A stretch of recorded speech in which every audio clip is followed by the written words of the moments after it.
देवराजसेव्यमानपावनाङ्घ्रिपङ्कजं व्यालयज्ञसूत्रमिन्दुशेखरं कृपाकरं नारदादियोगिवृन्दवन्दितं दिगम्बरं काशिकापुरादिनाथकालभैरवं भजे।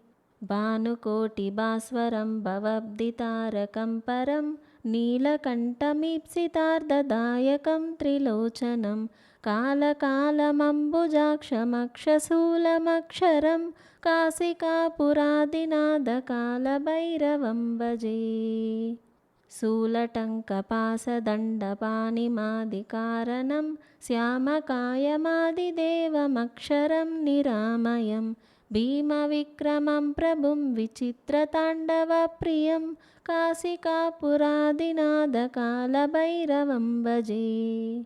भुक्तिमुक्तिदायकं प्रशस्तचारुविग्रहं भक्तवत्सलं स्थिरं समस्तलोकविग्रहं विनिक्वनन्मनोज्ञहेमकिङ्किणीलसत्कटिं काशिकापुरादिनाथकालभैरवं भजे।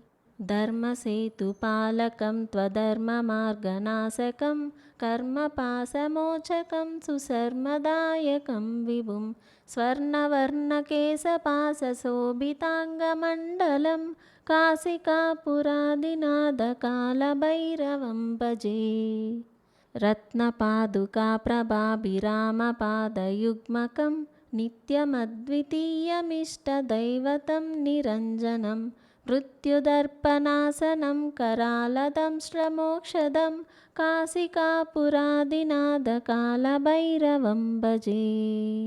अट्टहासभिन्नपद्मजाण्डकोशसन्ततिं दृष्टिपातनष्टपापजालमुग्रशासनम् अष्टसिद्धिदायकं कपालमालिकाधरं काशिकापुरादिनाथकालभैरवं भजे। भूतसङ्गनायकं विशालकीर्तिदायकं काशीवासलोकपुण्यपापशोधकं विभुं नीतिमार्गकोविदं पुरातनं जगत्पतिं काशिकापुरादिनाथकालभैरवं भजे। कालभैरवाष्टकं पठन्ति ये मनोहरं ज्ञानमुक्तिसाधनं विचित्रपुण्यवर्धनं शोकमोहलोभदैन्यकोपतापनाशनं ते प्रयान्ति कालभैरवाङ्घ्रिसन्निधिं ध्रुवम्। इति श्रीमत्शङ्कराचार्यविरचितं श्रीकालभैरवाष्टकं सम्पूर्णम्।